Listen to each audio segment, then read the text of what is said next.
সাংবাদিক দম্পতি সাগররুনি হত্যা মামলার তদন্তে আরও ৬ মাস সময় দিয়েছেন হাইকোর্ট।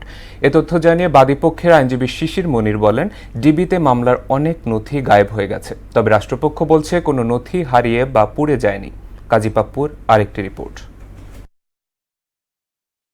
২০১২ সালের ১১ ফেব্রুয়ারি রাজধানীর পশ্চিম রাজাবাজারে ভাড়া বাসায় খুন হন সাংবাদিক দম্পতি সাগর সরোয়ার ও মেহেরুন রুনি। তৎকালীন স্বরাষ্ট্রমন্ত্রী সারা খাতুন ৪৮ ঘন্টার মধ্যে খুনিদের খুঁজে বের করার আশ্বাস দিলেও পেরিয়ে গেছে ১৩ বছর।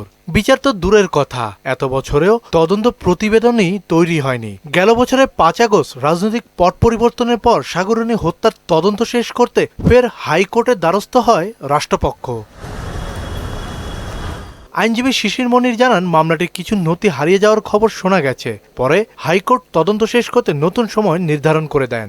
অবশেষে আদালত বিচার বিবেচনা করে ৬ মাস সময় মঞ্জুর করেছেন এবং পরবর্তীতে ২২ অক্টোবর ২০২৫-এ পরবর্তী আদেশের জন্য আদালতে আসবে। ১২ বছর আগের ঘটনা হওয়ার কারণে অনেক কিছুই ডিসঅ্যাপিয়ার হয়ে গেছে, অনেক কিছুই সিনে নাই, সার্কামস্ট্যান্সেস সব কিছু বিশ্লেষণ করে পাওয়া যায় না। এই জন্য অধিকতর সময়ের প্রয়োজন। অতিরিক্ত অ্যাটর্নি জেনারেল আরশাদুর রৌফ হাইকোর্টকে জানান, এই মামলার নথি পুড়ে গেছে, অনেক কাগজ খুঁজে পাওয়া যাচ্ছে না। এ খবর গণমাধ্যমে প্রচারের পর আগের বক্তব্য থেকে সরে আসেন আরশাদ রৌফ। অনেক অফিসারকে জায়গায় ট্রান্সফার হয়ে গেছে, অনেকে হয়তোবা চাকরিতে নেই, এতে আছে, তো তাদের সাথে কথা বলতে হচ্ছে, তখনকার জিনিস বের করতে হচ্ছে, দেখতে হচ্ছে, অনেক কিছু করতে হচ্ছে। পুড়েছে সেই কথাটা আমি কখনো পুড়লে তাহলে ইনভেস্টিগেশনে গায়েব হয়েছে, মানে এটা না ডিবি অফিসে অনেক গায়েবের প্রশ্ন, গায়েব শব্দটা আমি ব্যবহার করিনি। মামলার তদন্ত নিয়ে ক্ষোভ জানান বাদী নওশের রহমান।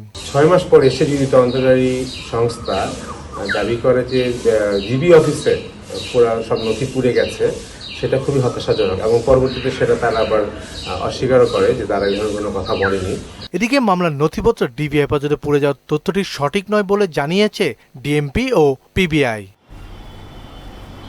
কাজী পাপ্পু, মোহনা সংবাদ, ঢাকা।